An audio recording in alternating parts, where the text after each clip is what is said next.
On today's episode of Anime Afterthought Plunderer, episode 6, Hunch, I'm beginning to see a bigger picture to the world of Plunderer. There's definitely more than meets the eye, and it's all thanks to the girl who wanted to fly. Now, last we left off, we had our climactic battle between Licht and Jail, with Jail seemingly getting the better of the legendary Ace, only to find out that he was definitely pulling his punches during their battle. The fight culminated in an epic clash between the two ballot holders, whose mighty shockwaves it produced were on track to rip this little town to shreds, until it seems fate intervened, sending Lin off a cliff, sending both powerhouses dashing after her. Licht swiftly getting the jump on Jail, proving once and for all there's more than meets the eye when it comes to this legendary Ace. And of course, using this opportune time to make his getaway. Enter episode 6. New location, new girl, same old Licht. We come upon Licht wearing a new mask. By the way, I absolutely love the masks, that they're actually like moving with his face and shit. Very comical. I love that. I love that. I absolutely love that little detail. A+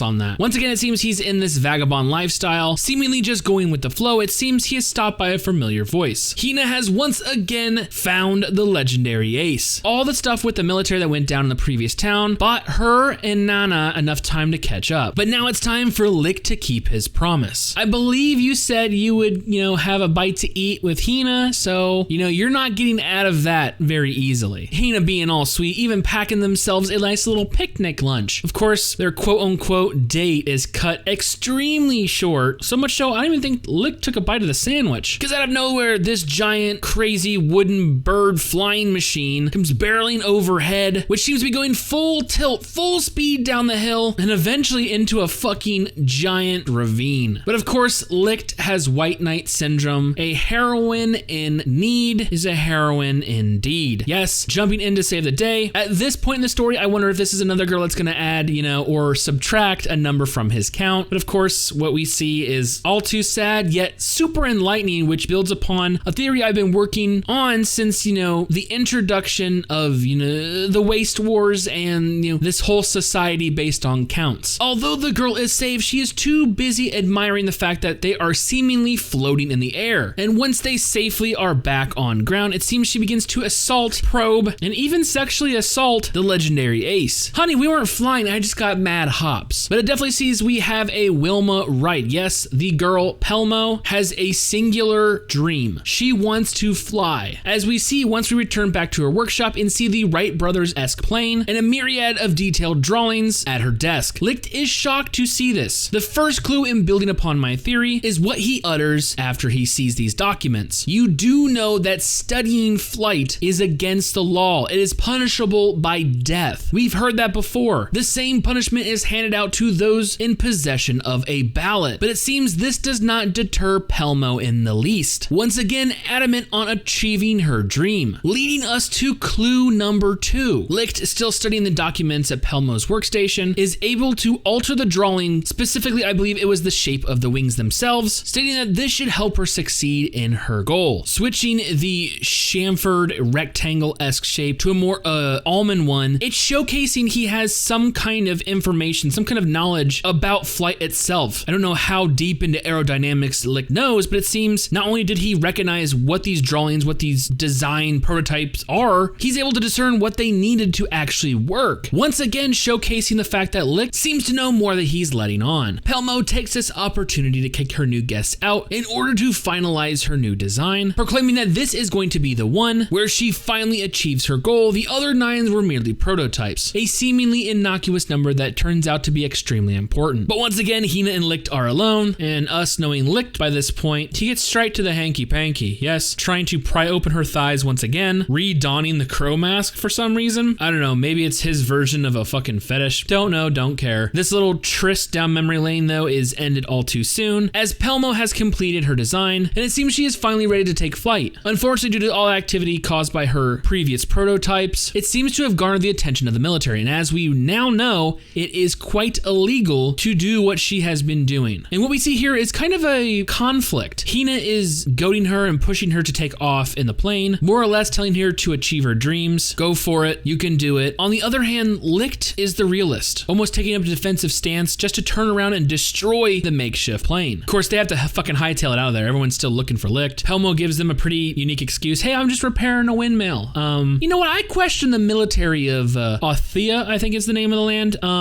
yeah, they're not the brightest bulbs in the batch. I gotta say, they're pretty fucking dumb. But of course, this works. They take off. Hina and Licht come back out. I mean, they're upset. They're apologizing. We're so sorry. And like I said before, the number 10 becomes poignantly clear. That was her count. There's a little bit of weird information. I'm not 100% sure if it was subbed weird. Manga readers, let me know. Pelmo takes this opportunity to show us her count, and it goes from 1 to 0. And her count is based off how many times she has achieved her dream, which is a very weird thing to keep track of as a count, especially when your dream is to fucking fly. You're almost destined to fail. But what she says next is very weird. Pelmo states when she had to come up with a count, she started at 10. Now, when I read this, it didn't really make sense. Is she stating that she got to choose the number she started at? Seriously, let me know, because honestly, if they fucked up the subbing, I understand. Or do you get to choose the number you start at? I don't know. I don't know what's going on. That's fucking confusing me. But it leads us, to another look at the Abyss and what kind of information, what Pelmo says flipped a switch in my mind, which made my theory, more of a reality. As she's being sucked into this, and we see, Hina and Licht, they're just frantic as fuck. Hina wants to go in and fucking save her. Licht's kind of like backing off, but then as soon as he sees Hina goes in, he goes in to help her too. Hina gets thrashed around by one of the fucking arms. It's coming in for an attack. Licht, he takes the brunt of this and he actually attacks the fucking hand. We see this weird kind of flashback where it looks like he is either, uncovering new memories, or we saw, I don't know what it is, but we get those weird flashbacks where we saw more into, who he is. Very briefs, almost impossible to see, very, not high quality. He's visibly and physically shook at this point and basically has to hold Hina back after taking this attack that literally looks like he sent electrical shocks through his entire fucking body. Pelmo's okay, and this is where we get the information I was talking about. As she's going down, before she gives us that Terminator thumb up at the very end, she states, "Don't worry, I don't feel like I'm gonna die." Now, when any time the Abyss is brought up, I don't think anyone has brought up the word death. No one has ever stated that you die. So when she said this, it's like, okay, wait a second. Maybe it's not like the underworld or death or something. Maybe it's something else. And she goes, I have a hunch that I'll be able to attain my dream here. I have a hunch that I'll see you guys again, which could, if we got some good continuity, we could see her fucking again. I don't know. But of course, everyone is visibly shook. She's going down. It feels gross, but it doesn't feel like she's dying. And like I said, we get the Terminator and the T2 thumb up at the very end. Both Hina and Licht collapse after this. It seems that attack did a lot of damage to the ace, but not only all that, as Hina is looking worried about Licht, she looks at one of his eyes and we see another number inside of his fucking pupil. So shit, holy shit. So now it's theory time. Yes, first and foremost, Licht knows more than he's going on, and there's more to him. He might not even know, or it might be one of those, the tropes of the hero has amnesia or suppressed or whatever. Seeing how the Abyss attacked him, and we saw a slideshow, of a flashback, just, a barrage of images that almost he was shook to. Like, I don't know, there's more going on. And then the number at the end, why is it in his pupil? What does it have to do? We know his counts on his hand. We know he has the sword is a ballot. What is the thing in his eye? Like, there's more to him than meets the eye. No pun intended. Theory number 2. So we know that Licht has information, actual knowledge, not just like suppressed shit, of aerodynamics. He was able to look at the documents, discern what it was, as well as how to fix it. So he does have previous knowledge of flight. We know that the military does not want people studying flight. Going along with the fact that maybe Licht is 300 fucking years old, here's my theory. I think it's the classic do-over trope. The Waste War 300 years ago, I believe society as a whole was more advanced than what they currently are now. I believe it got to the point where humanity was literally on the brink of destruction. The aces came, they stopped everything. The military probably took over at some point, maybe with the help of at least Licht. We know that he knows the military poses, he is in some connection with the military. They take over and they suppress everything. They suppress all information. They suppress the ballots. They're the keepers of previous knowledge. So I think the current world these people are living in are a do-over. It's one of those,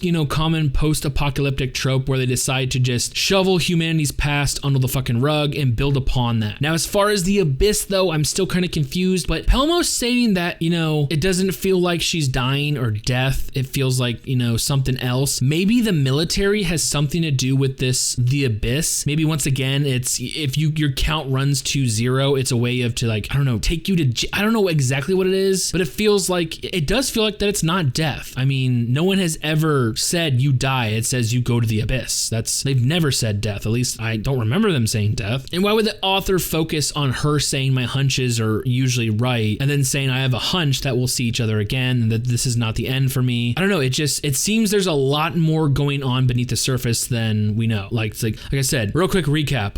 This is a post-apocalyptic world from a world that used to be way more advanced, at least to the point where aerodynamics was a thing, leading me to also believe that the military is covering it up. That's why they want to suppress flight or any kind of past information, as well as the ballot holders getting some ability might unlock something. I don't know. Once again, leading me to believe that because Licht was able to look at the documents and discern, the lift of the wings and shit like that the shape was off, he could possibly be, a holdover from the bygone era, the 300 plus, before the Waste Wars. So he knows there's more to him than meets the eye, especially with the fucking weird eye at the end. I mean, damn. You know what? You did what I said, Plunderer. I said I'd stick with you as long as you dial back the hanky-panky a little bit. It wasn't as crude as when you sexually assaulted Lynn. I'm going to, forget that for now. But yeah, you reintroducing the concept of the abyss and how it quite possibly isn't just you get sucked into it and it's the underworld or death or some shit. Not only that, but Licht having, knowledge of something that you shouldn't have knowledge of. It's just, it's very weird. I mean, it's very interesting.